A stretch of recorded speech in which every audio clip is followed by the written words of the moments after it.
What's going on, guys? This is Mike with the 1% Mindset Podcast. And on today's episode, we have an amazing guest, my brother, Mr. Brandon Hurst. How are you doing, good sir? What's up, man? I'm doing well. How are you? I am pretty good. So, I mean, when I say the name, it's like, yo, this is dope because I know him personally. So probably the masses that are listening may not know who he is. But I'll give a really brief, 2-second intro, but I'll let him go through the rest. But Brandon is the owner and operator of the number one freestanding Chick Fil A in the country, a store that does millions and millions of dollars each and every single year. He's employed and mentored hundreds of people. Man, it's a privilege to be able to sit and speak to you, man. So thank you so much for the time. And I'm really looking forward to this interview, man. So the first thing I want to ask you is, first of all, when someone says, who is Brandon? What is the first thing that comes to mind? What comes to mind when someone asks that?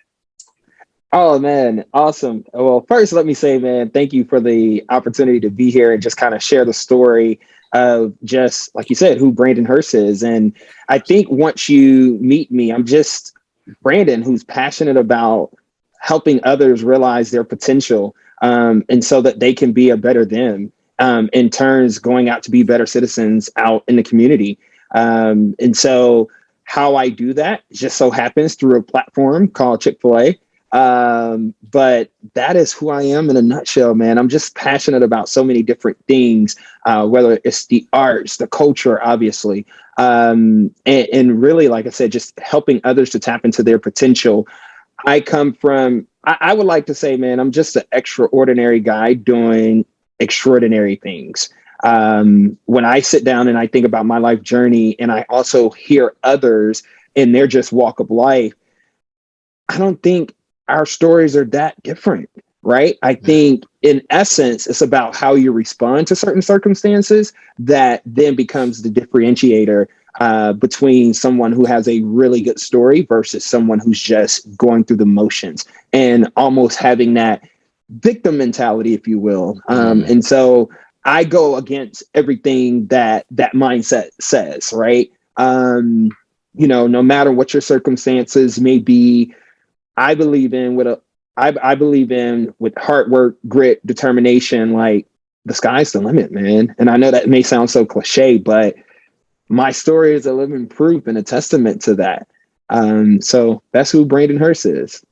Man, that's awesome. I mean, one of the things you said that resonated on last week's episode, I had a guy by the name of Sean Croxton come on, and he spoke about this narrative around oppression, right, and how we as minorities sometimes can use that and it holds us back, right? And he said, I'm not oppressed, right? He said, there's opportunities that I have that came from hard work, grit, grind, all the things that you mentioned. And, would you saying that's basically your testimony is that to propel you to the success you've had? I'm reiterating that because I do believe that is important, especially with people of color, right? To not let the narrative or the narrative that is there shape your reality, right? And I think that was key. But even to that point, whose narrative? Right. You hold the pen. You are the author of your life. Well, first God, right? But then you finding an opportunity to just sit down and co-author your life, if you will. The pen is in your hand, man. And I try to tell individuals that all the time. Yes, we may be dealt certain cards, but strategy-wise, how you play those different cards is left up to you. You can author your path in your life. And that's what I'm constantly trying to tell people. People ask me, what is it that I do on an every single day basis? And how do I spend the majority of my time? Yes. I own a chicken restaurant, right? There's no secret about that. However, it's not about the chicken sandwich, the delicious waffle fries, and the milkshake. It's about the impact and influence that I get to have on the 120 plus individuals that work for me every single day. And that's what keeps me up. Their growth, their development, how I'm living a purposeful, intentional life so that I could be better for them, right? So there's this concept called the law of the lid, which essentially means like my team they're only going to get to a point based on my capacity and where my lid is. And so I always tell people the day that I stop learning is the day that I indirectly put a cap on everyone else who is following me. And so when you think about, the law of the lid and how do I remove that aspect, it's always about how am I being intentional about growing me so that one, my cup stays full and that I have the opportunity to go back and fill others' cups around me. So let's talk about how the actual Chick Fil A thing, quote unquote, happened, right? So it's not the reality is every day you don't see. I'm not sure what the percentage is of people or just minorities that own restaurants. Period. It's obviously a small percentage, but kind of talk about the story of even just getting to the space that you are now. Did it start like you working in a Chick Fil A? Like what did that story look like? Yeah, so I'm originally from Atlanta, and I think it's important for me to highlight that because the ironic aspect about me being from Atlanta, it so happens to be the birthplace of Chick Fil A. But I never knew anything about the Chick Fil A brand growing up. It was just always too expensive. In fact, my neighborhood that I grew up just, southeast of Atlanta, is we literally just got a Chick Fil A a couple of years ago. And I'm in my early 30s. And so just think about the exposure of Chick-fil-A, man. It was just always too expensive. Chick-fil-A was the upper echelons, and the trip to the local McDonald's was the treat for us. I grew up in a single parent home. Never knew my father until recently. And when I say recently, like December of 2020, where I first met my biological dad, and we'll talk about that a little bit later. But growing up, it was just always me, my mom, and my older brother up until a certain point. And so, again, never knew anything about the Chick-fil-A brand, but always knew that I came from a family of what I call just hustlers mentality. We weren't the Einsteins or the Harvard grads, but we came with strong work ethic. And so I had to realize how to apply that. I grew up with my mom. Actually, when I was born, my mom was given she was given a sentence in a sense of, hey, due to your heart conditions, you're only going to live to see Brandon until he's 5. So essentially, she was given 5 years to live after I was born. And gratefully, the good Lord saw fit that I had her for 12 years of my life. And so, she was diagnosed with congestive heart failure when I was born and given that short timeline to live. And so that definitely changed the dynamics of our upbringing and just like financial support. I remember those trips to the local Salvation Army and the church pantry, food pantries, just for basic necessities, government assistance, you name it. I've seen everything under the sun. And I'm actually grateful for that experience because it gives me an opportunity to relate to some of the team members that I actually employ today. And so, man, like I said, I said I lost my mom at the age of 12, and I'll never forget that day. It was my first day staying after school for band practice. And the individual that was supposed to come pick me up from school after practice forgot. And so I had to walk all the way home, which was quite a distance. And so I opened up the door, and there my mother was laying on the floor, and I was 12. And talk about devastating and your world flipped upside down. That was my life at that moment. Not to mention I had just experienced the loss of another relative, my cousin, a couple of months before her. And so that summer and then going into that fall, because she passed away a couple of days after her birthday. And then fast forward, I lost my grandfather in January of 2000. And so there came this period of time where I lost like 5 family members within a period of like 2 years. So it started with my cousin and then my mom and then my granddad. He didn't take my mom's death very well. So his health started to rapidly decline after that. And then that same year, I lost an older cousin and then her mom, which was my aunt, literally within the same month. And so it got to a point, man, when I was coming home from school and I saw a bunch of cars lined up in the yard or in front of the house. I'm like, man, who's gone? Who's passed away now? And so again, just thinking about that, my brother at the time of the passing of my mother was already 18. So he was already 1 foot out the door. And unfortunately, when my mom passed and we were adopted by my aunt, who was the youngest of the 9 siblings, me and my brothers, that changed the dynamic of our relationship. And so I remember, just going through just that entire process. And even with my aunt, who I call my mom now, she adopted me and my brother. Like, it flipped her world upside down. She was the youngest out of 9 kids. My grandfather and grandmother had 9 kids. And so she was the youngest. And here at the drop of a dime, now she was responsible for 2 teenage boys. And it's like, where do I get parenting from? Who's gonna help me raise 2 teenage guys? And so definitely had to overcome some learnings and difficulties. And fast forward, to kind of get a better start, or change of pace. We were living in a city at the time. And so my aunt felt that it was better for us to move out to the county, to kind of change up things. And so that's what we did. Ended up my sophomore year of moving out into Clayton County, ended up losing our home. And so that forced us to move back to the city of Atlanta. But by that time I had already established myself. And when I talk about like this entrepreneurial drive, I think that was always ingrained in me. That was always a part of my DNA. I can recall a time where my biological mom, man, she brought home these huge jar of dill pickles.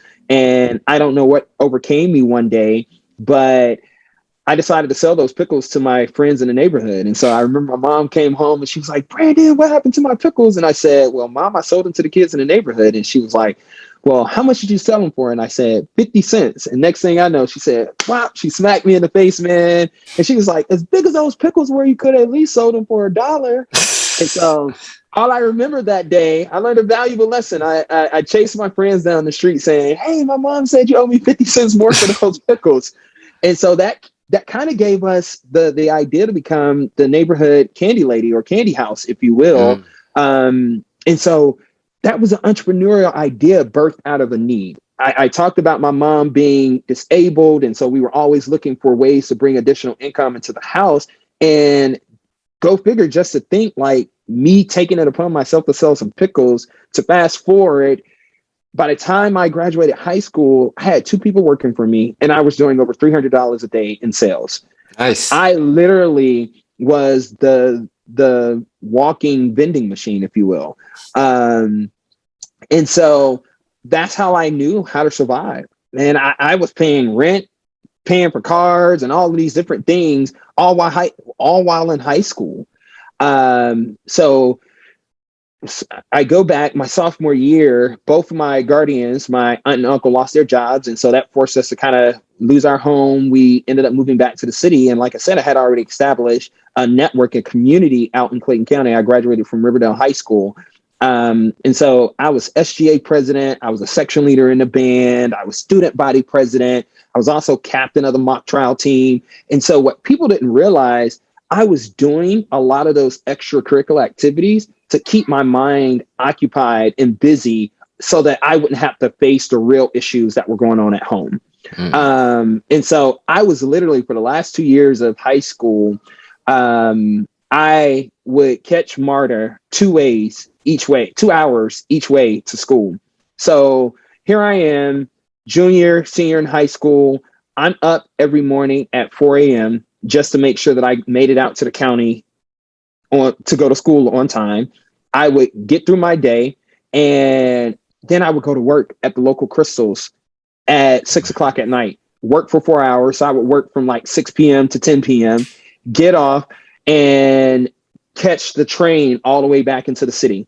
Sometimes I wouldn't get home until 1 a.m. And I just told you I had to get right back up at 4 a.m. to start that day all over again. And so I did that for, like I said, the latter part of my high school career. But what that did for me, man, was that built grit stamina, determination. And absolutely, there were times where I wanted to give up. And then time came for me to start college.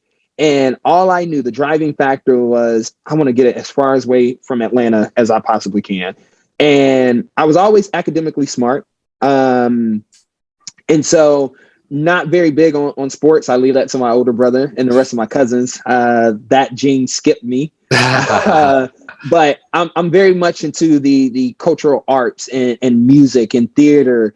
And I think it's a great space for outlet and creativity, right? And so I remember applying to like 14 different colleges, and out of those colleges, 12 of them were all out of state. Never went on a college tour. Attended a couple of band camps. Like I think I went to Bethune-Cookman 1 year for their band camp, and then the other ones were just all local band camps. And so that was the extent of exposure that I had to college, especially HBCUs. And so here I am the day before graduation. My graduating class is 400 plus people. I'm number 11. And so the thing is, I still don't know where I'm going to school. And so my grandmother calls me. This is the day before graduation. My grandmother calls me and she's like, Brandon, you got a mail from the Alabama State University in Montgomery, Alabama. And I was like, okay, we'll open it up. And she says, baby, they want to offer you a full presidential scholarship to attend. And I'm like, what? Like, Alabama State wants me to come for free? And actually, I had forgotten that I had applied there. And so I was like, okay, they're the school that's giving me the most money. That's where I'm going. I hadn't visited the college campus or anything, but I knew that this was my opportunity. Even though it was 2 hours away from the city of Atlanta, it still was the opportunity to break that I was looking for. And looking back, I'm glad that I made that decision because, man, I built some of the greatest relationships and friendships that I have now. That was the best 4 years that I could have had in my life. So you talk about where I actually got introduced to Chick Fil A was there my sophomore year in college. So I get to Alabama State, and this trend, this pattern, I ended up joining the band, the Mighty Marching Hornets band, and ended up my sophomore year becoming a drum major for the band, which at a HBCU is huge. And by the way, I personally, I don't think I ever told you this story. I may have, but dude, in high school, I was like 300 pounds. And so that last year between high school and going to college, I had lost it all, man. I got down to like 190, so much so that my high school counselors thought I was sick. And I was like, no, man, I think this is just this personal transition that I'm going through. And so going through that, and then just being away independently on my own at a HBCU, which was still kind of a new, like I grew up in Atlanta. So you would think like AUC, Morehouse, Clark, and being exposed to all of those different colleges, but it was different actually being immersed in that environment. And so learning so much more about myself and just independency and navigating all that comes with transitioning. Not to mention coming from the city of Atlanta to Montgomery, which to me, in my eyes, was like country. Absolutely. And so I get approached one year, my sophomore year, going into my junior year, from a frat brother. So I joined Alpha Phi Alpha fraternity while I was in undergrad. Shout out to the Beta Upsilon chapter at Alabama State. And so one of my frat brothers was like, yo, Chick Fil A up the street is hiring, man. I think you just got a good personality. Mind you, I'm still very well unaware of the Chick Fil A brand. Mm-hmm. And so I'm like, dude, I'm trying to go to law school. I'm not trying to build a career out of working at fast food, although that's kind of the reputation that I built for myself. I started up very early, working at Crystal's, Taco Bell, and McDonald's. And so people just kind of knew me as that, oh man, he's always in some type of leadership position, no matter where he goes. And so after a couple of weeks of the peer pressure, like go to Chick Fil A, I was like, okay, I'm gonna go. And here's what really sold me on the Chick Fil A process. So at that time, I was the overnight supervisor at the Taco Bell across the street. And so I applied, ended up applying for a marketing director position, did not get that position, but the owner of that location saw my resume and was like, you got a lot of experience that we could use in our kitchen, but we don't necessarily believe in hiring leaders, like external leaders. You could, we'd be more than happy to extend you an opportunity, and you can kind of work your way up from that. And so that was different, especially after having gone through 5 interviews just for you to tell me like, hey, we want to hire you, but we want to hire you as a team member. And I'm like, the hot-headed teenager in me at that moment was like, dude, I'm a manager at Taco Bell across the street. And so skill set is there. And I can't tell you how funny that is, because it happens every single day when I'm interviewing, potential leaders for my own organization. Everybody thinks they're the hot stuff. Everybody thinks that they have this definition of leadership all figured out. And Chick Fil A humbled me in that aspect. And so I decided to take on Chick Fil A, and I literally, for a period of about 4 months, this was during that summertime, I would get off at 6 a.m. in the morning at Taco Bell and then run across the street and open up at the Chick Fil A at 6:30 in the morning. Okay. So I did that for about 4 months. And eventually the fall semester came back around, and I was like, okay, I'm not going to be able to do both jobs and still be drum major in the band and still do everything else. And so I eventually let Taco Bell go and decided to stay on the Chick Fil A. A lot of people may ask, well, why did you do that? That was going to be my next question. Yeah, it was just something uniquely different about the culture of Chick Fil A. I remember the general manager, man, she used to have these little things, like her nuances that you just couldn't mess with. So I give you an example. Everyone was expected to come in, and before you cross that threshold to come in the counter, you had to speak to everybody, at least like good morning. And at the time, I couldn't understand like why. Like, if I don't want to speak to these individuals, I just don't want to speak to these individuals. But it was about a culture of creating hospitality. I didn't experience that at a McDonald's and a Taco Bell or any other competitors that I had worked for previously to Chick Fil A. It was just different. When I would leave, I can recall times when I was a supervisor at McDonald's, dude, and I would leave stressed out, whether it was dealing with the upset guests or wasn't very happy with the coworkers that I was working with. And I just didn't feel that at a Chick Fil A. Don't get me wrong, like Chick Fil A we're not perfect, but I think what sets us apart is the intentionality behind building culture and centering that around people first. A lot of companies talk about like people first and we care about our team, but it hits different when you get an opportunity to truly experience that level of care, like firsthand. And that's why I decided to stay with Chick Fil A. And so 2008 came around, and I'm still continuing this journey of like learning more about Chick Fil A. So I had an opportunity to meet Dan Cathy, who's now, our CEO, former president of Chick Fil A. And so he's literally the son of Troy Cathy, the founder of Chick Fil A. And so I'm sitting in this conference in Birmingham, Alabama, literally in tears. And the essence of what he was talking about that day was just like servant leadership. And leadership is actually a permission that's given to you by the individuals who you want to follow you. So in essence, our first level of responsibility to serve those individuals who are following us. And man, when I sat there and I'm like, man, I got the definition of leadership all wrong.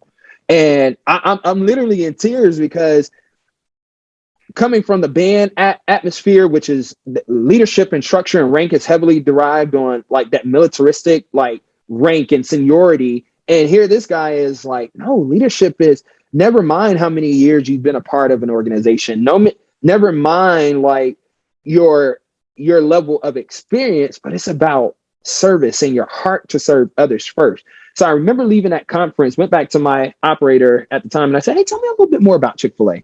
And so now I'm a business major. My undergrad is in accounting. And so I'm matriculating through business school. And here's the unique experience that was happening for me.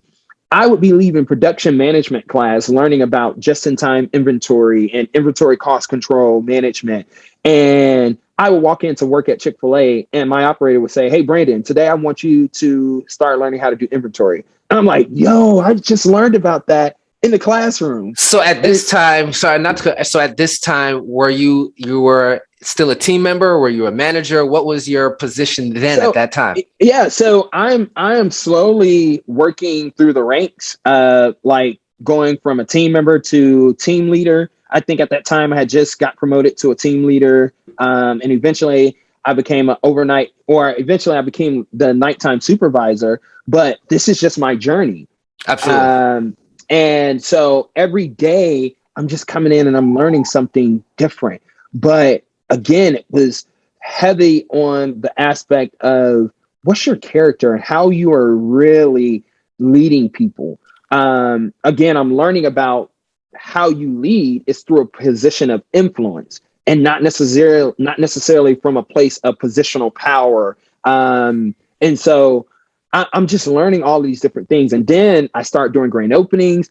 I started tapping into a world that I didn't even know existed. So Chick Fil A has all of these awesome internal programs that gives you exposure to just learning about the business holistically. And so I'm now a junior, senior in college, trying to figure out what's next, right? I think every college student goes through that aspect of like, man, I'm getting ready to graduate. I still haven't figured out what I'm going to do with the rest of my life. And so we just put all this unnecessary pressure and stress on ourselves to just have to figure it out. Absolutely.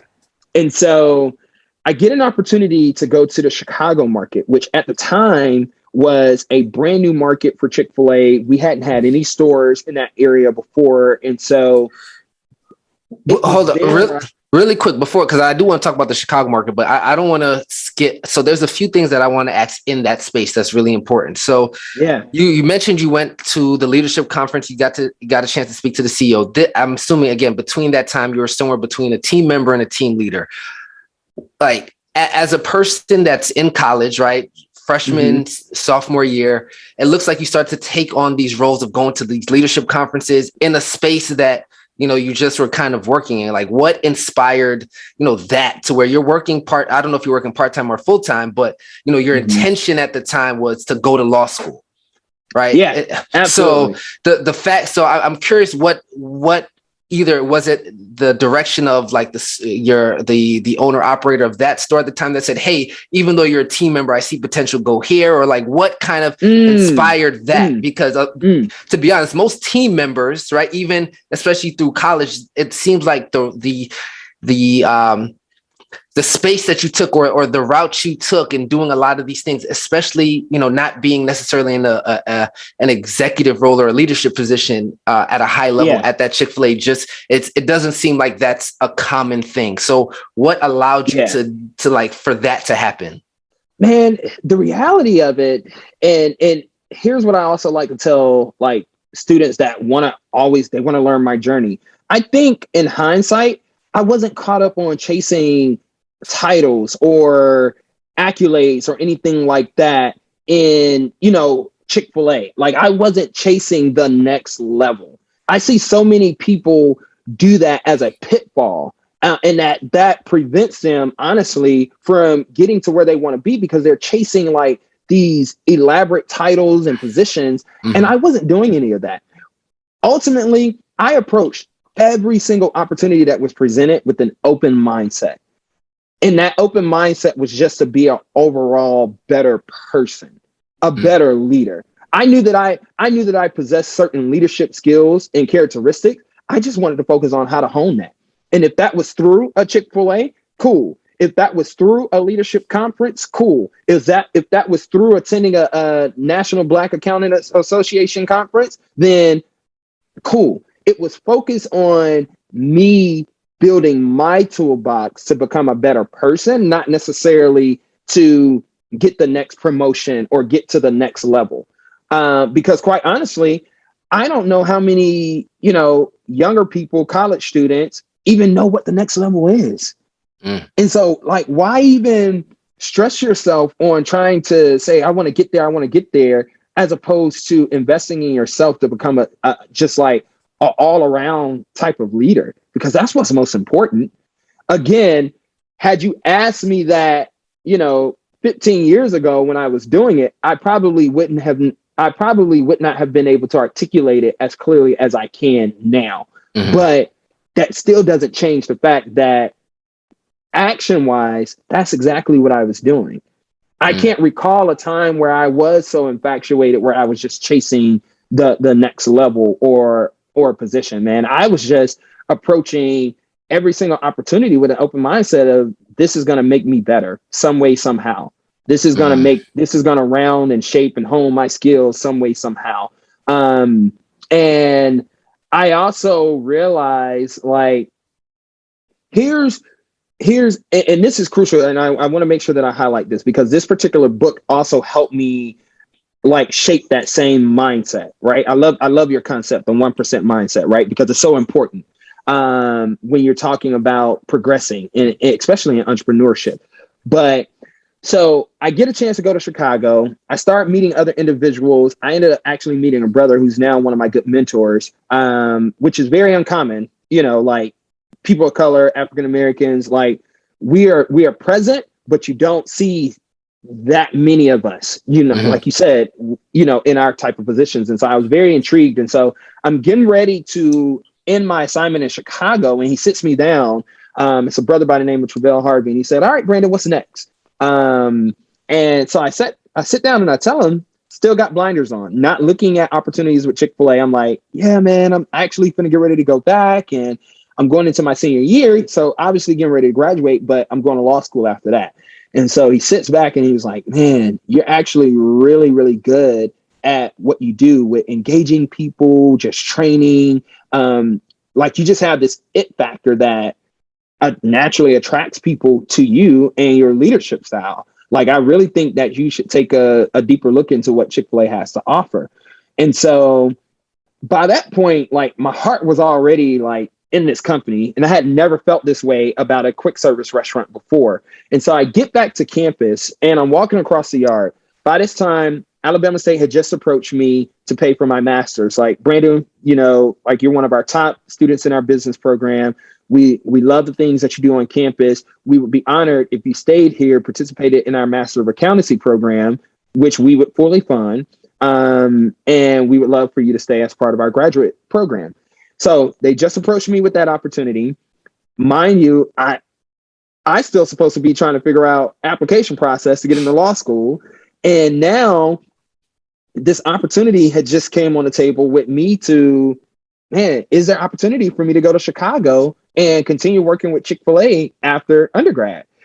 And so I'm walking across the yard and I'm contemplating these three different very important decisions. And my freshman professor walks up to me. Her name was Dr. Shirley Jordan. And she says, Brandon, you've just been on my mind a lot lately. She reaches in her purse. She hands me this book by Dr. Ben Carson entitled Taking the Risk. And so I'm reading this book. And so, man, it's just like every single answer that I was looking for. And the essence of what I was reading, it talked about this, and I'm paraphrasing. Oftentimes, when we're assessing risk, we think about what's the worst that can happen versus what's the best that can happen. And so, after understanding the true theme and essence of that book, I was like, this is it.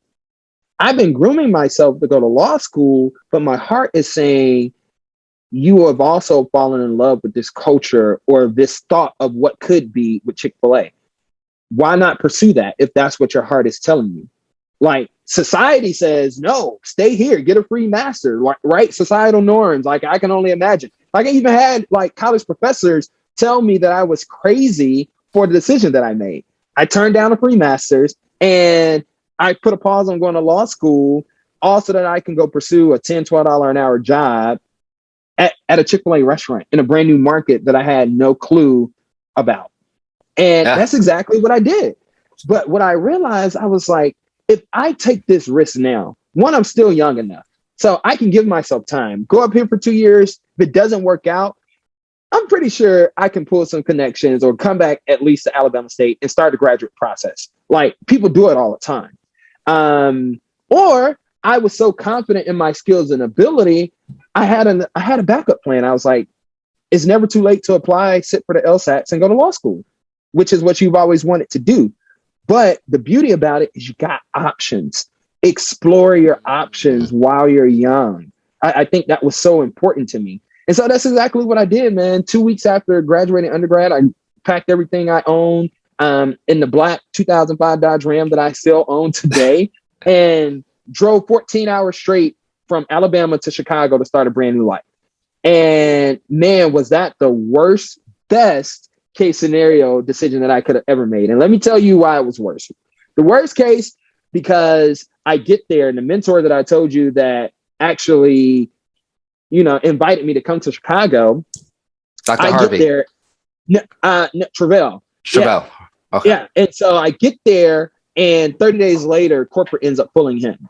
And so he goes on a completely different assignment. And I'm like, yo, I'm left in Chicago and it's just me and the current owner, which, by the way, the concept was new to him. We're the only two individuals in this market that has Chick Fil A experience. And we're trying to build a brand new market. Like, we're teaching people how to pronounce Chick Fil A, what the product is, what our hospitality and culture looks like. And I tell you this, man, anytime that you're trying to launch a new concept or a new brand, you're definitely going to have some tension. And that's exactly what was happening. And that's why I explained, like, that was probably the worst. The best case of that was that operator gave me an opportunity to utilize his business as my own laboratory. Man, I was trying so many different things. I had never been a general manager before. And so here I am, fresh out of undergrad and brand new market. And now I'm responsible for leading people that are fairly younger than me, but also individuals that are fairly older than me. Not to mention that I'm still trying to build a somewhat already growing and robust brand, especially in the South. Mm-hmm. And so I'm just so grateful for that opportunity that I probably would have never gotten had I not just taken that leap of faith and took the risk. Right. So really quick. So did you is it because Travell left that you kind of got inserted into that role? Why that happened? Yeah, absolutely. Because the whole plan was I was supposed to go there to learn under him and eventually assume that role when he transitioned out. Well, guess what? He had transitioned out. Like, that timeline was like expedited quickly. Yeah. And that was out of both of our control. But I'm still extremely grateful for that experience. And so because I'm so ambitious, I couldn't sit down. So I ended up enrolling in an MBA program while still working 70 hours a week. So starting to see a pattern here, right? Absolutely. High school and doing all of those different things. And so I hit a roadblock. Man, I came to a point to where I just could not see the light at the end of the tunnel. I was actually failing in my MBA program because I was overextenuating myself.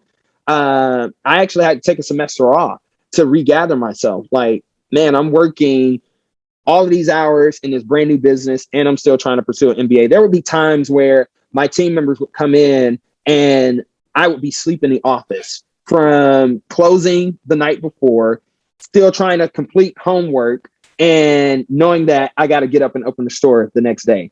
And so I literally would run across the street to the gym that I had a local membership in, shower, change, and then come right back and do the process all over again. Talk about just like dedication, but it wasn't necessarily dedication to that particular store, more so than it was just dedication to myself and pushing my limits to see what I was capable of. Right. And I think that was so important. I'm grateful that I did not know what the next level was because I didn't have the opportunity to get so caught up on like, yeah, I'm only doing this because I'm trying to get there. Right. I think I've come across individuals who were so caught up and focused on getting to the next position or to the next space in their career that unbeknownst to them, they actually have blinders on and it prevents them from seeing what other opportunities could be. And so I remember that particular day where I wanted to quit, man. I think I was just like, I'm getting burnt out. It's like I'm a couple of semesters away from completing my MBA and I'm still not, I don't think I'm getting paid what I could be, depending on what they tell you in college, like, oh, you have a degree, so your salary range should be X, Y, and Z, man, throw that out the window, right? Because what I've realized is it's really all about experience. And especially, man, before you know it, we're going to look up, and having an MBA is not going to be that, like that grand, right? Because we as humans, naturally, we just are constantly evolving and evolving. And so to me, it's about that experience. And so I pick up the phone that day. I had started looking for opportunities outside of Chick Fil A. Like, I thought that I could rely on my academic background. So I started doing interviews with accounting firms. And so I remember this one day I had a final interview with this accounting firm in downtown Chicago. And I don't know what came over me, but I just could not go to that final interview. I called them, declined the offer, and I picked up the phone again and called another friend who at the time was like a senior HR consultant at Chick Fil A corporate office. And I was like, Andre, man, I'm getting burnt out in the restaurant. I'm a semester away from completing my MBA. Are there opportunities at Chick Fil A corporate that I can come back to and just kind of regather myself, like maybe accounting? And mind you, I'm still thinking like climb the corporate ladder. That's what they teach you in business school, right? Of course. Climb the corporate ladder. And so I'm like, all right, cool. So they fly me down. I interview for an accounting position. By the time I get done with that interview, they say, no, we don't see you sitting at a desk crunching numbers. We actually think that you would be bored with that. You got a lot of field experience, and we actually think you would be a better fit for our leadership development program that we're just starting. And so with that leadership development program, it was an opportunity. It was more like, you'll find a lot of companies have them, right? It's like an internal rotational program. It gives you an opportunity to be exposed to all different aspects of the business in hopes of, while you're still professionally and personally developing yourself, but also giving you an opportunity to be exposed to other areas of the business. And so Chick Fil A at the time was just doing that, but more so it was geared towards building a pipeline for future franchise owners. And so for a period of almost 32 months in that program, I had a wonderful opportunity to travel across the country, partnering with franchise owners, almost as a consultant role, helping them to launch their businesses. And so about halfway into that program, the light bulb went off. I had a lot of individuals, again, Brandon, man, like, you're really good at this. Have you thought about owning a Chick Fil A for yourself one day? And I'm like, nah, haven't thought about it. And they was like, I don't know why, because I mean, you're helping us launch our businesses and you're really, really good at it. And so how I got to New York, right? The goal, whether I was working with Chick Fil A or going to law school, was always to go work on Wall Street. That was just a dream. I had never visited New York. I was only imagining and dreaming based off of what I saw and what I was reading about New York. But nevertheless, that was still always the goal. And so about 8 months into the program, I get a call from my boss and she's like, Brandon, Chick Fil A is going to go to New York one day. And I'm like, what? Are you kidding me? And so I remember I'm driving down the highway.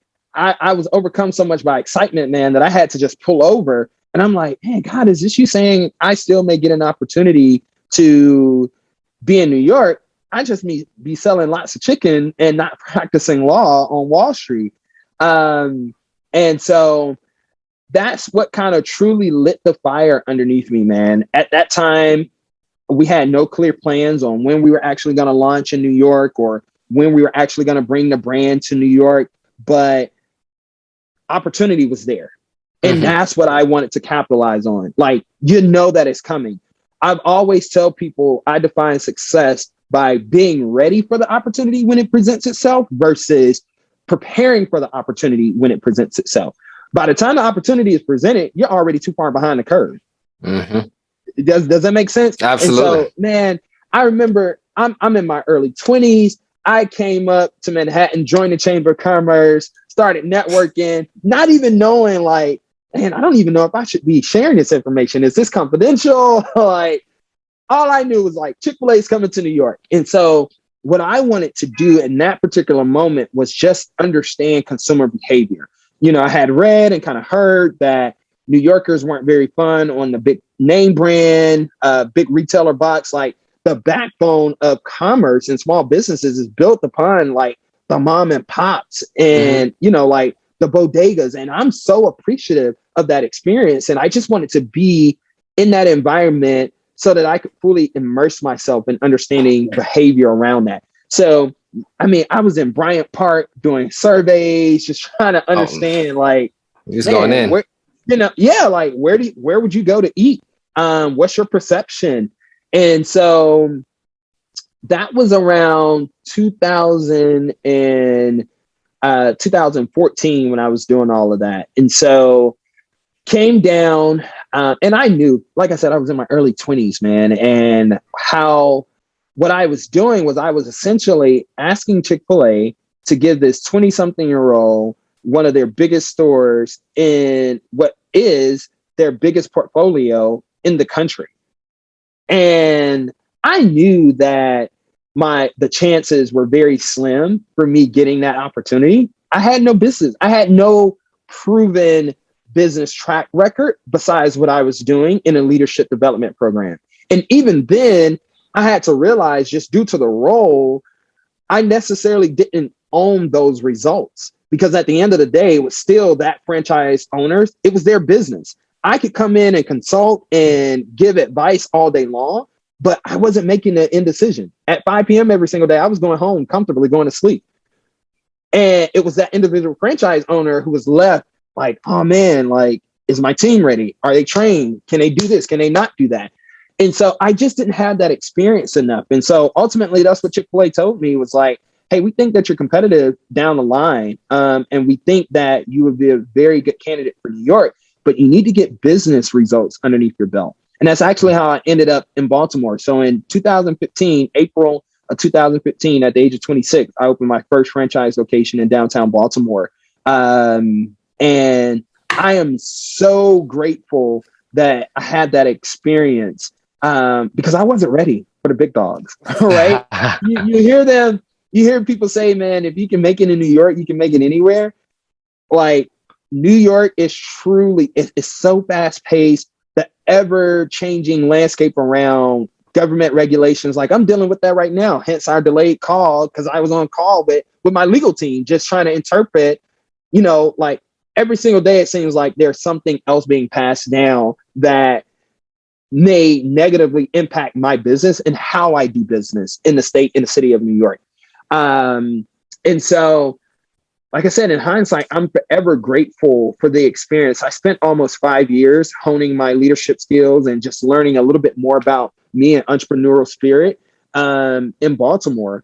And so, extremely grateful for that experience. And I remember the day that I got the call about Brooklyn, and I thought that Brooklyn was further down the development. Like, it's extremely difficult to come across like prime real estate locations such as the one that I have. And I knew how very difficult it was, or it had been, for our real estate team to find the right location and the right deal. And I remember when they called me and they said, Brandon, we think that we just got the perfect location in Brooklyn that you may be interested in. Why don't you go and check it out and tell us what you think? And that's exactly what I did, man. I caught the train up from Baltimore, and I remember getting off the train as you're riding the escalators up, and you see the big jumbotron right in front of the Barclays Center. And then you look right over directly to the right, and you're like, man, talk about like prime real estate. Right, prime real estate. And just having learned so much about the area, and just how it's transitioned from where it used to be to where it is today. And I remember I walked across the street and prayed over the opportunity. And I was like, God, if this is what you want for me, and if you feel fit that I can have an influence here, because that's what's important too, right? Like, I think we hear people say, man, money doesn't buy you happiness, right? And people without money, we're looking at that like, you kidding me, man? Money can buy you happiness. And And I'm a product of that. Like I told you about my very, very humble upbringing and beginnings. And now that I'm in a position to where, like, I get the opportunity to provide jobs and earn, a certain level of income. And it's so true. Like, money doesn't buy you a level of happiness. Can it provide stability and security? Absolutely. And if that's what you define as your happiness, then so be it. But on those days where you want to raise that white flag and say, this is just too much, it has to be something else that has buy-in. And for me, that is the influence piece. That is the impact. I realize, like, man, if I stop and I give up on myself, what is that saying to the other individuals who are aspiring to be where I am today? Right? So you got to truly understand what your purpose and what your impact is going to be, because I could have very well went with any other type of concept if I was just chasing a dollar.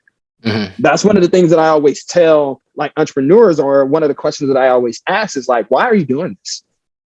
Like, what's the purpose? And for those individuals that they light up when they see dollar signs, I'm like, you may want to reconsider that, because you're going to go through a period where you're not making money. Mm-hmm. And you got to have something else, some other type of deposit that's going to make you, stay in the game when the going gets tough. Because boy, like, think of this pandemic that we just went through. And I sit back and I realize some of what my colleagues have endured and what they've experienced in the midst of this pandemic. And I have to take my hat off to them, because if the roles were reversed and if I were in their situations, and I'm like, man, thank God that you know your why and your purpose, and that you have the stamina to fight this through. Because it's no secret. Look at how many other small businesses that have shuttered and have closed their doors in the midst of this pandemic. Yeah, that's true. What do you think? You speak about impact and the importance of it. You didn't start with 120 plus employees. You started with, I believe, 40 something or 50 something. I believe when we first had the conversation around it, I think you were a couple months in. I could be wrong, but I believe it was like 40 or 50 something at the time.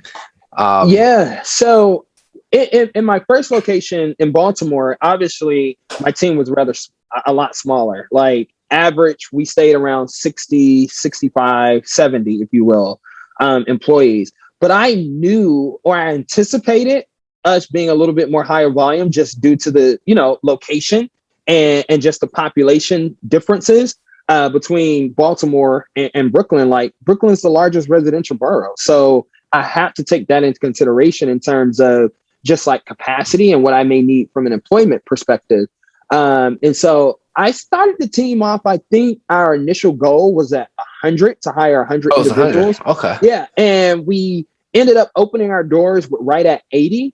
Okay. And, so not 50. Okay.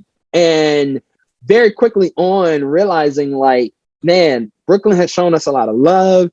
And we need more people. And so right now we're averaging, weekly payroll at right at 110, 10 employees. And we anticipate that by the end of 2021, we need a team almost at like 160, 180. Wow. Okay. Just due to the sheer growth that we are experiencing. And do I have aspirations of opening multiple locations? Absolutely. But I'm a firm believer in, we got to make sure that we're getting it right with what was already entrusted to us. Like, I want to make sure that we're striving for that excellence in hospitality and product. Like, people love our food, and we can't forget that first and foremost, we're a restaurant, and people come and rely on us because of the quality of food. So what is it like managing, 120 people, is there's a space where, people can feel like they're either, missing someone or something. I remember one time you told me for a little bit, you weren't, for like a short period, you weren't involved into like some of like the final hires. And you was like, I walked into the store and I didn't know who it was. So I had to make sure like each person that walked through my door, I at least interviewed them. What is it like, I guess, managing not only just the number of employees you have, but the different personalities, managing, making sure that they all fit? Like, what does that look like in terms of, making sure you have a cohesive unit, so to speak? Yeah. One, again, it goes back to how I had to shift my mindset, right? Man, I used to be so hard on myself and beat myself up because just the pressure and the necessity of how the business, where the business was growing, I could see that dividing space coming between myself and just, regular team members that we were bringing on board, and realizing my mindset had to shift from, okay, it's important to make sure that I interview and hire every single individuals versus, no, if I want to scale this business for growth and to have opportunity to be able to do that, my focus and mindset now has to shift to how do I ensure systems and processes to make sure that our culture remains intact. Does that make sense? And so Absolutely. What that looked like now is me spending 80% of my time with the top 20% performers and decision makers of my business. And that's how I ensure a level of continuity and focus in the business. I had to come up with other creative ways to stay engaged with like the high schoolers that we're bringing on board. I love engaging with the high schooler, but that doesn't mean I have to be a part of their onboarding process because the business is just too large for me to be involved at that level. So when I talk about other creative ways to make connect points, and like, that's my purpose, right? And so now, instead of me being a part of their final interviews, it's like, okay, we do this thing every other month where we host new hire dinners. And that's an opportunity for me to come in and stay engaged, like to share my story. It's no different. Like the same story that you're hearing today on this podcast with 1% Mindset is the same exact story that I'm sharing with my team members. Like, I want them to understand, like, I'm not that untouchable owner operator that you don't have an opportunity. Now, I do realize with that title comes a certain level of like intimidation, right? Absolutely. It's just like I can pick up the phone right now and call Dan Cathy on the cell phone. That doesn't mean that I'm gonna pick up the phone and call Dan Cathy right now. But it's still that level of intimacy and connection that I want to have with my team members.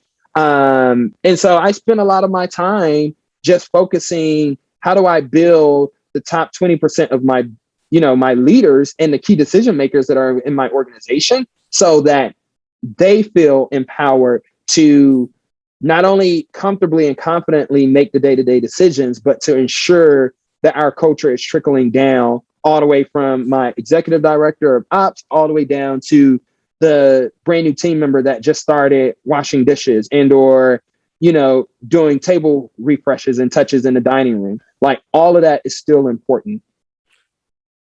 How did you, understanding New York, knowing New York, one of the things you say, if you can make it here, you can make it anywhere. Chick Fil A started in Atlanta, and obviously there's a difference in culture, right? They talk about Southern hospitality, right? So it's definitely a different feel than when you come to New York, where someone can walk down the street and, you can walk by 100 people and acknowledge no one, right? Because everyone's busy to get somewhere.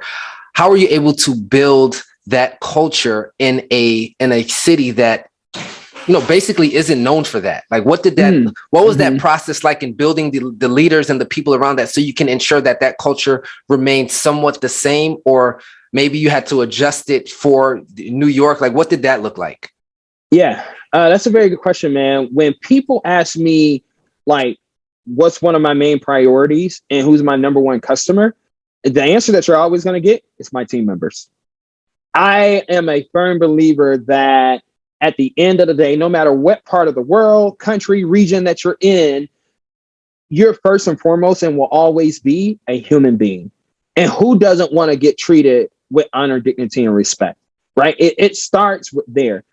Like, your cultural norm, it may not be custom up here for everyone to say good morning and to speak and to greet each other. But that still doesn't detract away from the fact that you still want to be treated with honor, dignity, and respect. And as the owner of this organization, I feel that is a part of my responsibility to kind of get an understanding of how you want to be cared for.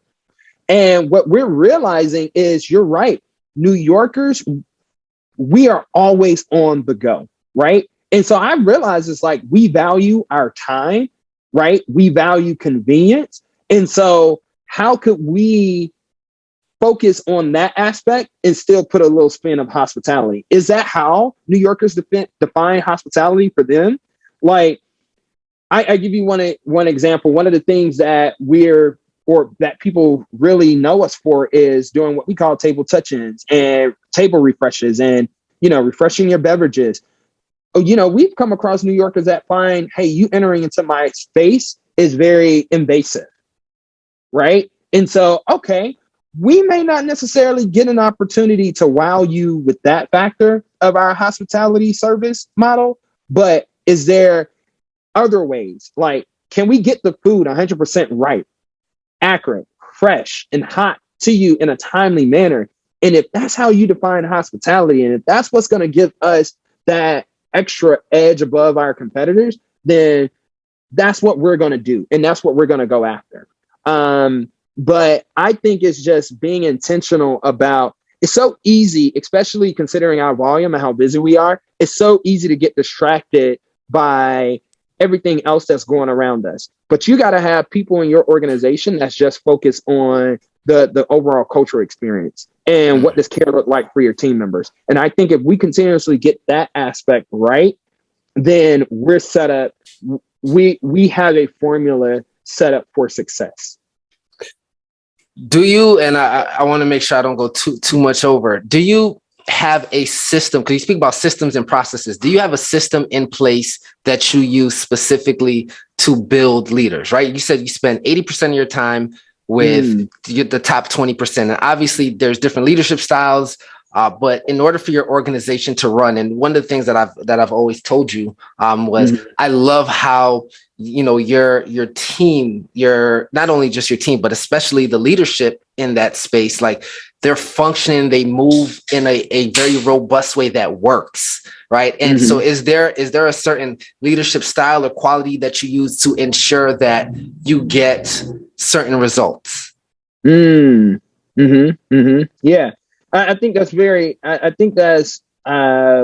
good. And I'll share you without sharing too many of my trade secrets. But honestly, man, it's a combination of empowerment, right? So when we talk about systems, I have to develop things and systems and processes in which my leaders actually feel empowered to make the day-to-day decisions. And so that could be as little and minute as coaching when they say Mr. Brandon's vision. No, it's not Mr. Brandon's vision. It's your vision, our vision, right? And like addressing that. So that creates a mindset of empowerment and ownership, right? So it starts there. Then autonomy, right? They got to feel like that they're owning the decisions that they make. But I also have to realize I have to make room for them to make mistakes and learn from them. Absolutely. So we have certain things in place, and you got to hold them accountable. And so when you think about how we develop leaders, man, it starts with conditioning their mindset around empowerment, autonomy, accountability. Now, granted, you got to have some of these attributes already when we're interviewing you, and we try to assess for those type of attributes during our interview process. But we are a firm believer that I can teach you how to run a register, right? I can teach you how to put in a truck order. But we have this saying in our organization that we'll give you all of the training that you need to be successful in our organization. But development is owned by you as the individual. We help facilitate that development. So I can connect you with this individual or another leader that may share similar responsibilities like you. But if you don't follow up and you don't own that, and you're not learning best practices, because guess what? You're not going to be spending all of your time with Mr. B trying to learn like what those best practices are. That just doesn't, like, our business is too robust for that minute of a detail, but I still want to make sure that I facilitate that for you. There's a difference. We don't own an individual's development. We have to be able, we demonstrate to you that we'll facilitate that for you, but we don't own that. That makes sense. And again, that's That's definitely powerful to understand. So I have two more questions, two different ends of the spectrum, but I will start with the side that we're on currently, which is well, actually, no, I'll switch it and go back. So the first question I had, we spoke a little bit about your upbringing, right? So the grit, some of the grind that happened that you had to go through, especially just growing up. It was you, your brother, your mom. Obviously, you've had a lot of stuff that happened, right? That could have technically debilitated a lot of people mentally, right? Mentally, physically, and whatever it looks like. And you've always had a strong will and grind about you to just make it happen, make things happen. You recently, reconnected, less than a year ago with your dad and that side of the family. So you grew up in a single parent household. What was that feeling like? And I'm asking because of this. So for my story, and I'll say it really quick, I grew up in a 2-parent household up until around the age of 13, right? And then my parents got divorced. And then I basically had my teenage years and going into adulthood in the single parent household, right? So it was a very different experience than someone who started off like that in a single parent household. Now, obviously 30 plus years later, you reconnect with your dad. Yeah. And not even reconnect, like connect. Yeah. First, yeah. So what was that experience like? Connecting with him, connecting with that side. Was there any, I don't want to say necessarily ill will, you probably, have kind of passed that, but what was that experience like in connecting with your biological father for the first time? One word that obviously come to mind, emotional. It was very heavy. And thank God that I had already started a journey of like therapy and counseling. Not because I thought I was crazy or anything, but like, if I can get out here and work just to be, to make sure from a physical perspective, I'm fit, like mental is just as important. And when I sit down and I think about all that my team members bring and how I want to make sure that my cup is filled, like sometimes it's just beneficial for me to talk to someone else without an unbiased opinion and who may be properly trained to just listen. Right. And so maybe about a year before I met my dad, I had already embarked and started upon this journey of counseling. Just so that, again, chasing being a better version of myself. And I'm so grateful that all of this transpired in the way that it did, because all throughout my life, I think God has placed me, or he placed me in situations to prepare me for the next, and me not even knowing. So, for example, like when I walked in and I found my mom, when I found my mom deceased, like I didn't know why at that particular time. But fast forward in 2014, me trying to run away from what I experienced as a child, the very same thing happened with my grandmother. But that was God's way of allowing me to experience that at the age of 12 so that I could be prepared, to handle that exact same experience with my grandmother. I watched my grandmother take her last breath, and I was running away from that because, again, I was trying to avoid those same experiences. Like, I don't want to be the one to find her, or I don't want to be the one where it's just her and I. And what I realized in that moment that gave me that strength was like, Brandon, God had already prepared you for this. Like, you're the only one. Like, how everything played out for me, for it to just still end up being my grandmother and I, you could be a non-believer, but hearing things like that makes you want to believe in something, because there's no way that I could have orchestrated those events. And so I bring that to light because the very same thing happened with the connection with my father and I. So every year I pick a theme where I try to focus on something. And so 2020, in the midst of the pandemic, right? Things are shut down. There's a lot more isolation time. And so I had 2020, the theme for me was rediscovering who Brandon is. And, you know, what does Brandon like to do? Like, strip all of this Chick Fil A stuff away. Who is Brandon? Because I also think we get caught up in that. Like, especially men, man, we want to be these providers, and we want to just go out and like us, and we lose a lot of ourselves in chasing that dream. And I felt like I had lost a little bit of myself just trying to chase getting to New York. Like, that was the dream. And so I was like, no, 2020 has to be about something different.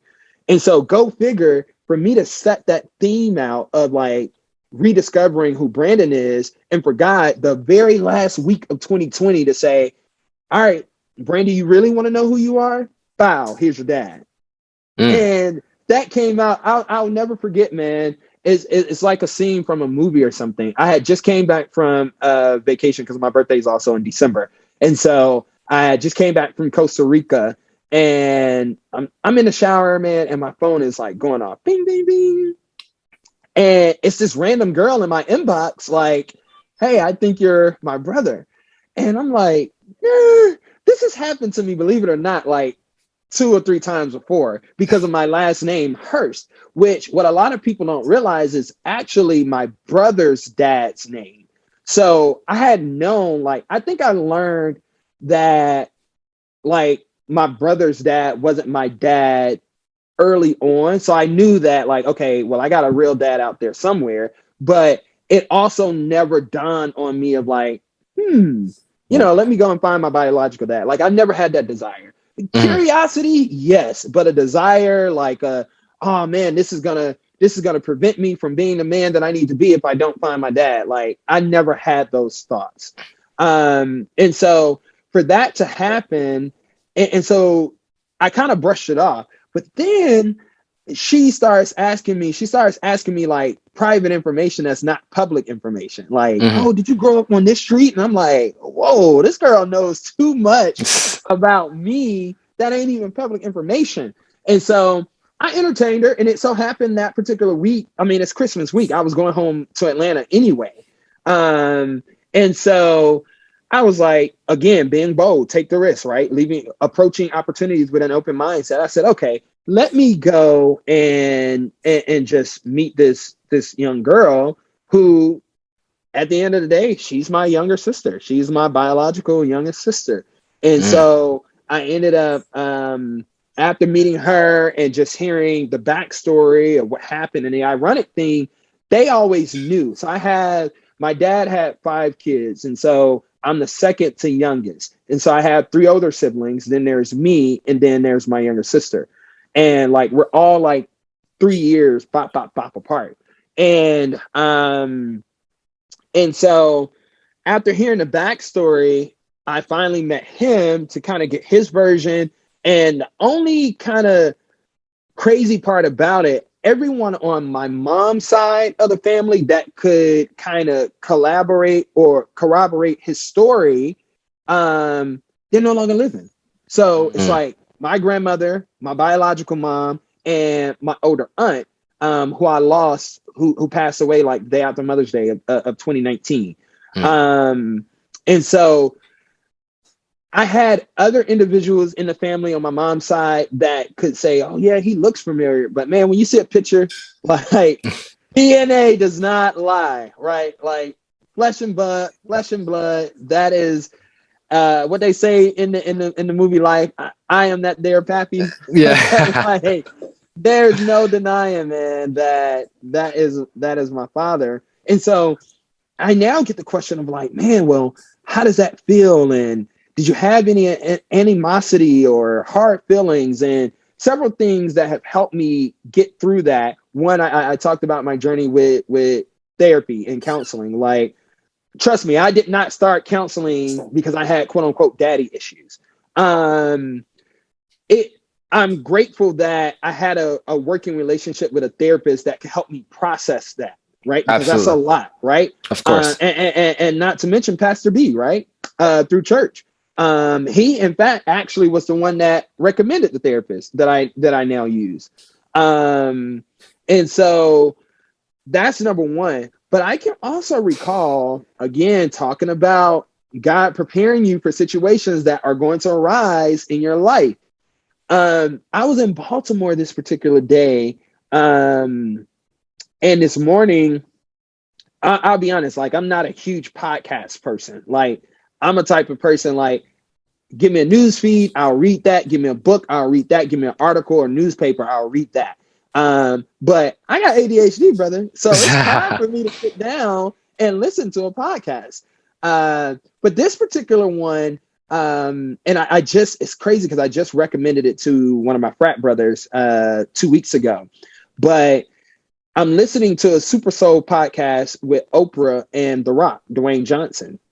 And man, of this message, because we got a lot of forgiveness issues, especially individuals that grew up and they want to blame their parents for how their life is in the moment currently. And I'm listening to this podcast between Oprah and The Rock, and one of the things that The Rock was saying that profoundly like changed my perspective, he's like, he's talking about the relationship between him and his dad. And he's like, man, I think one of the things that helped me forgive my father was I had to sit down and think about his capacity to love. And that, man, think about that. Their capacity to love. We weren't there when our parents were growing up. We don't know what type of training or coaching and development and or experiences they've gone through that may have enhanced and or limited their capacity to love us as their children. And so when you sit down and think about, like, man, that's deep, that's powerful. Do you have space in your heart for forgiveness, or to hold that much ill willness towards another individual where you don't even know how they may have been limited in their capacity? Like, there's too much futureness for me to even walk around holding that. So when it came time for me to sit down and to openly hear my father's side of the story, it was very important for me to sit down and approach it with an open mindset, right? I wanted to have the opportunity to form my own narrative based on my own conclusive deductive reasonings, right? Hearing multiple people's side of the story and now hearing it from the horse's mouth. And I am very well capable of my on my own to kind of craft my own narrative of what happened. So I think me approaching that from an open mindset as well, of like, okay, I'm just here. Like, were there things that I had to deal with or that I was dealing with that I didn't even know was underneath the surface? Absolutely. Like, even after meeting him, I just felt like there was this whole like burden that I had been carrying that I didn't even realize or care to acknowledge was there. Does that make sense? Absolutely. But it goes back to this thing of forgiveness too, man. Like, you forgive people for your own inner peace, not necessarily for that other individual. Right? I had to learn how to forgive and let go for my own inner peace and my own ability to move forward. Because again, it's too much life out there, man, for me to be thinking about what was in the past and what I didn't have. And optimism. I don't do well with just thinking about shoulda, coulda, wouldas. Wow. Mindset. And I think you believe in that. Hence your concept, 1% mindset. Everything we do rises and falls on mindset. Yeah. So, it's funny. Someone said to me, very similar to what you said, was in terms of like, whether it's your parents, you mentioned the capacity to love. What this individual said to me was, and I'm paraphrasing, but it was something to the effect of, I don't hold people accountable for what they don't know. Right. Absolutely. And what he was trying to relay to me was, there are certain elements and aspects that, again, the same space of they don't have the capacity or they don't know, right? And I'm holding them to a standard of something that they just don't know, right? And I'm getting upset because they're not reaching what I expect them to reach, even though they have no idea what that looks like. So, I mean, I think that's definitely a powerful space and a place to live in. And I think that really gets you to not just you, but I think individuals in a space of, like you said, of forgiveness, of understanding, of openness, because it creates the space for you to be, right, to be in a place of be in a present place, I should say, and not really living in a space where this person did this, or I always say everything that's happened is the best thing that's happened, and it's for a reason. Like you said, again, you had unfortunate situations, but it prepared you for what you were to, or what you would experience later on, right? So it may not be ideal or optimal at the time, but it's exactly what you needed in that current space and time, right? And understanding that is profound, really. Man, we talk about this. So Music Soul Child has a song called, like Teach Me. And if you sit down and listen to the words, it's not necessarily from a intimate, life partner, marriage, relationship, or at least I don't interpret that way. But what I take from the song is teach me how to love you. Can we not apply that in all aspects of relationships that we have in our lives? And yes, sometimes we unfortunately have to teach our parents how to love us. It goes back to limited capacity to love. We walk around oftentimes, and if we're not careful, man, we fall into these unspoken expectations, and then we get mad at other people because we have not clearly articulated what our expectations are. And sometimes we don't know. I was having another conversation, and it's great. It's always great to speak to you, man. So again, I do appreciate this. Likewise, but brother. It's it's funny. Sometimes we don't even know what that looks like what love is, or how we should love, or how we want to be loved. And a lot of times it's because we haven't. Again, whether it's loving yourself or we just haven't seen it, right? So not to say that you necessarily need a blueprint, but when it's something that's a brand new concept, right? It's more than, love can be, more than just a feeling. There's the energy behind it. There's the there's certain things that are there. And if you're not used to that, for example, certain people not seeing, so I'll say this, and someone told me this, and I didn't believe it until recently. They said, there's a such thing as a generational curse that can happen with someone who doesn't want to be married, or who is, who may be a habitual cheater, or stuff like that, right? That they see that's passed down from generation to generation, and I was like, no, that doesn't make sense. But if that's all and you're not aware of what else is there, you don't do the type of inner work that you need to do, right? It becomes a normal, right? So for people who, for these single parent homes, for example, especially within the minority community, that truthfully is still ever present, right? A lot of times, or whether it's divorce rates being high, you typically don't see it, right? You can want love, you can want to be married, but there's something that's always going to be there, because if you don't know what it looks like to love, to be married, there's a certain aspect of doubt, of being scared, of fear that is there, that may not allow you to pull the trigger at times. Have you always hear sometimes people say man, acknowledgement is the first step towards progression. You ever hear that? I haven't, but I can see that. See that. Okay. So I kind of live in this thought, man, if you are aware enough to recognize and acknowledge that there is a problem, then at some point in your life, you should be able to work towards what a potential solution to that problem could be, because you've already identified a problem.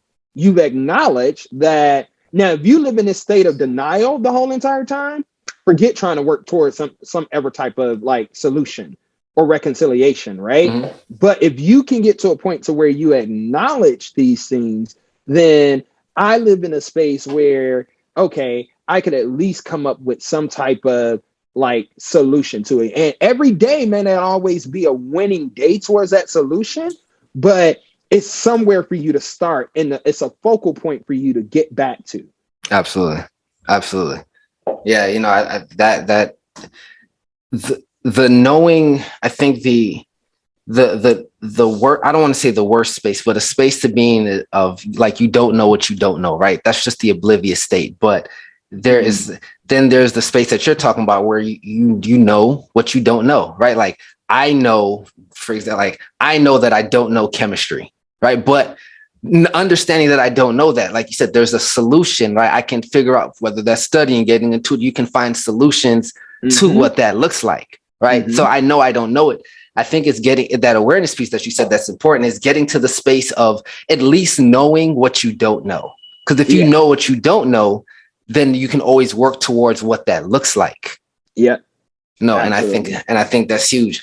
Ah, man, I definitely, I don't want to go too much over, man. There was so much great information, man. First of all, I appreciate you taking the time to share your story, to share your success, and to share your trials. Right. I think there's a space where we see a young, successful human being, you know, really a Black man, and it's like, yo, man, that's so cool. What's the story? And you know, like you said, sometimes it's really tough to kind of just get to know who they are, what they went through, right? If I didn't know anything, or you know, a lot of people wouldn't know, like, hey, you experience, you know, single parent home, walking into, you know, your mother being gone, like these are a lot of things that again will, you know, really debilitate someone, and you've used that as fuel, as motivation, right? And sometimes I would even go as far as saying, even for some of that trauma,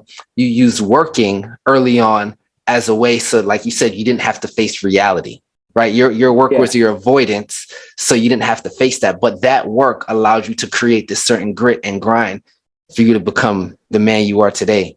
And and that's huge, man. And I do want to, you know, acknowledge you for that. And, you know, I did want to mention that, right? Like there is at some point, and you said you're actively going to therapy. At some point, you're going to have to face reality. Everyone is going to have to face reality. So whether you use avoidance for work, for video, whatever it is, like you will have to come back to reality and face it at some point. I mean, or not, but and I think a part of that has helped me, because I'm still on this journey, right? Of course, man. I stopped learning how to compare myself to others, man, and just live in my real, true authenticity. Because what I sat back and realized, man, you got just as much issues as I got, man. and it doesn't matter what walk of life that you come through, right? But Mike, man, I appreciate the opportunity to sit here and chop it up with you, man. I just want to encourage you to continue to do what you do, man. Your platform is amplifying voices for others, man. And I'm extremely grateful for what you've created and what you're doing with your podcast and your books, man, and just how I see you all out in the community, man. So I thrive and you know, derive inspiration from you just as much as you say you do from me, man. And so continue to do that. And again, I'm just so grateful for the opportunity to be here today. Man, I definitely appreciate it. So I know you're typically anti-social media. So I usually towards the end, I say, you know, where can people find you if they want to reach out or give you a holler? I don't know if you want to do that, but maybe an email. I don't know. Is there a way for people to contact you? Should they go on a site? Like what does that look like? So I'm new to the Insta world. So feel free to follow me at Life of Just Be. So that's Life, LIFE, Just JUSB. Life of Just Be. And I'm always, you can find me on LinkedIn, man, for some that want to follow some more of my professional content, for sure. You can always look me up on Facebook. And then, of course, my store. We have our own social media platforms at CFA Flatbush that people can follow so that you can just see, how I engage with my team as well. So those are some of my social media handles. Absolutely, man. Well, thank you so much. I didn't get to dive too much into we dove into like the story a little bit, but just even the process of Chick Fil A.